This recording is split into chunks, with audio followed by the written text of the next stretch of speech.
$312,400, that is the number you will never see. Not because someone took it, because you sent it. One Western Union receipt at a time, one Wise transfer at a time, one Sunday morning at a time for 20 years. You don't think of it as a number. You think of it as your mother's blood pressure medication, your father's roof, your younger sister's school fees, your aunt's kidney surgery in the third year, the one nobody told you the full cost of until the wire was already moving. But somewhere in your 50s, you will sit at a kitchen table that has never quite felt like yours, and you will run the math for the first time. And the number will land in your chest the way a slow truth always lands. Not like a hit, like a recognition. You are 23 right now. You just landed. Or your parents landed 30 years ago, and you are the first one of you born here. Either way, you are standing at the same starting line. And the starting line has a tax that nobody else in your office is paying. This is the story of what 20 years of sending money home actually builds, what it costs. And the question you will eventually have to ask yourself, not about whether it was worth it, because that question is already answered. The harder question, the one underneath year one. The first transfer, you are 23. Your first paycheck after taxes lands at $2,140, 2 weeks of work. You stare at the number on your phone the way every immigrant stares at their first real paycheck, with a feeling that has no word in English. Pride mixed with debt, joy mixed with assignment.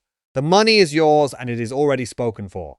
You send $400 home that same week. Your mother says you didn't have to. She says it the way mothers always say it, which means please do it again next month. You will. You also send $200 the second time. Because your cousin is getting married and you cannot show up empty-handed across an ocean. Your rent is $890 for a room in an apartment with 3 other people.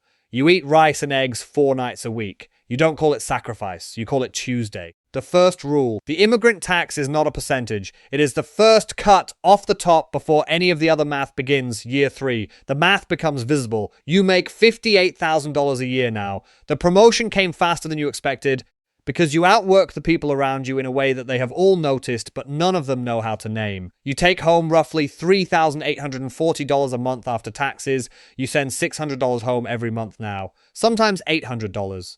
In December, it is always $200, because December's is when the asks arrive that cannot wait. Your father's prostate, your grandmother's funeral, the neighbor's son who is somehow also family, because that is how family works in your country. Your American co-workers are buying things. A coworker named Brad bought a Peloton. A coworker named Sarah is putting $500 a month into something she calls a Roth. You hear the word and you do not ask what it is. You Google it later that night. You read 3 articles. You do not open one. You can't open one. The $500 a month does not exist in your budget. It is already on a flight to a country you have not seen in 4 years. You don't feel resentful. You feel responsible. There is a difference. Resentment costs you energy. Responsibility just costs you money. And right now, you have more responsibility than energy. The second rule. Every dollar you send home is also a dollar that does not compound for you. And the dollars that don't compound are the ones that would have built the life that lets you stop sending year 5. The first crack you are 28. You make $76,000. You have sent roughly $42,000 home over 5 years. You have $4,800 in a savings account. You have $1, $200 in a 401a that you started contributing to last year at 3% because your employer matches and your sister, who is now an accountant in your home country, finally explained to you what a match actually is. You go home for the first time in 5 years. The trip costs $1,840. You stay for 10 days. Your mother cooks you everything. Your father shows you the roof you helped repair. Your sister shows you her university diploma in a frame you paid for, and she points at it with a kind of pride that has your name on it but does not include you in the photo. You sit on the patio one night late, and your mother says, "You look tired." You say, "You are not tired." She says, "You look tired in a way I have not seen before."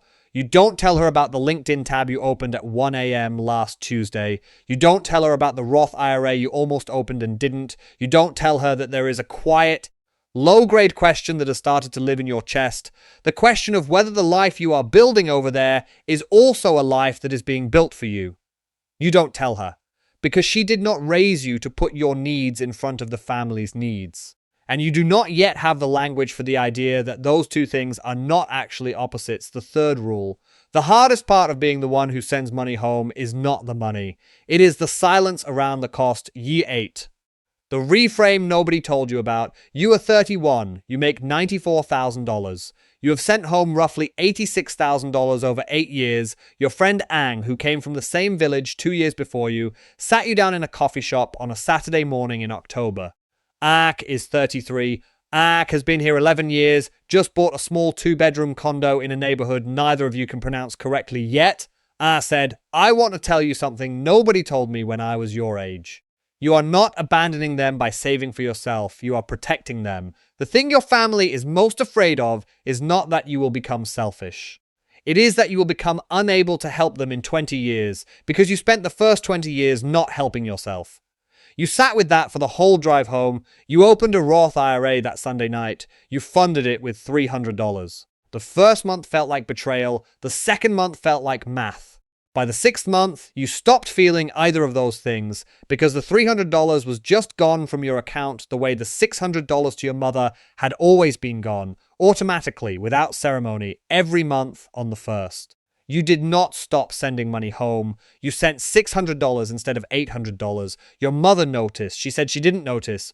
You both knew the 4th rule: you are allowed to be a son, you're allowed to be a daughter, you're also allowed to be a future. The 3 of those are not in competition. They just feel like they are when you are tired. Year 12.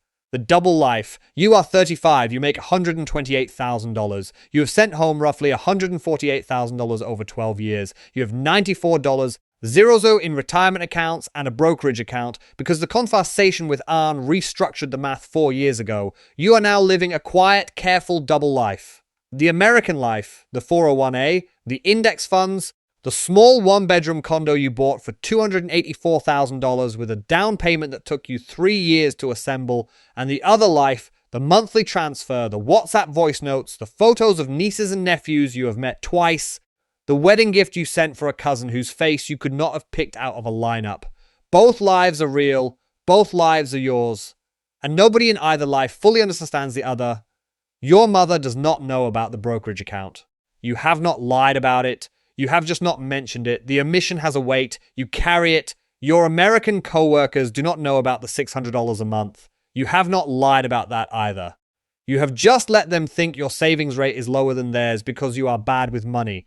You let a co-worker named Brad call you frugal once in a meeting and you smiled. The 5th rule. The cost of the double life is not money. It is the part of you that no one in either room ever fully sees. Year 16. The harsh year your father is diagnosed in March. The treatment is $14,000 a month for 6 months.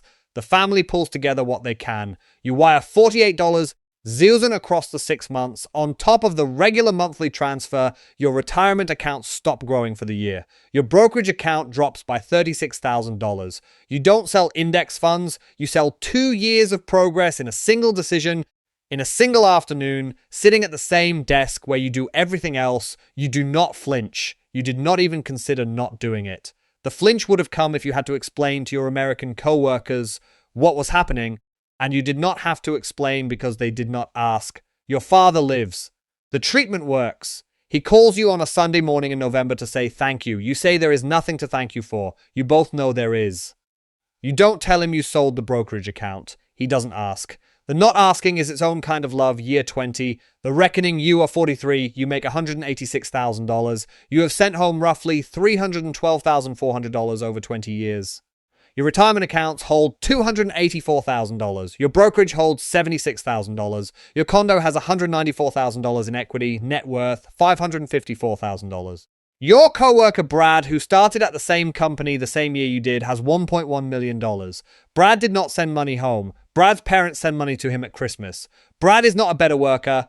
Brad is not a smarter investor.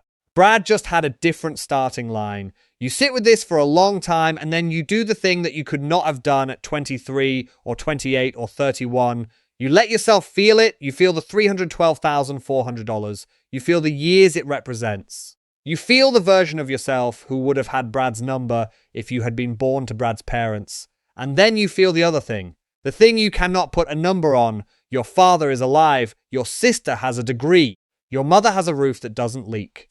Your nieces and nephews speak 2 languages. Somewhere in a country you can almost remember, there is a family that exists in its current shape because of $312,400 that you sent, one Sunday morning at a time, For 20 years, Brad has $1.1 million. You have $554,000 and a family that did not have to choose between dignity and survival. The math is not the same math, the final rule. The immigrant tax is real. It compounds. It costs you a version of yourself that you will sometimes mourn quietly in a kitchen on a Sunday morning with no one watching. And it is also the thing that holds a family together across an ocean. Both of those are true at the same time. That is the hardest part, not choosing between them. Holding both of them in the same chest without either one of them collapsing the other, if you are the one who sends money home, or if you are the one whose parents send money home, or if you are anywhere on this curve, 23 or 31 or 43, there is one thing nobody told you that I want you to hear once. You are allowed to save for yourself. That is not betrayal. That is the long version of the same love. Open the account, whatever account, Roth IRA, brokerage, high-yield savings. Start with $100, not instead of the transfer home. In addition to it, the two of them are not enemies. They have just been trapped in the same budget because nobody ever told you they didn't have to be. The family you are building over there is real. The future you are building over here can be too. Both of them are yours. Neither of them has to lose for the other one to win. And if you want more of the math that nobody around you is willing to do out loud, the math the second generation gets to inherit because someone in your family was brave enough to look at it first, you know what to do.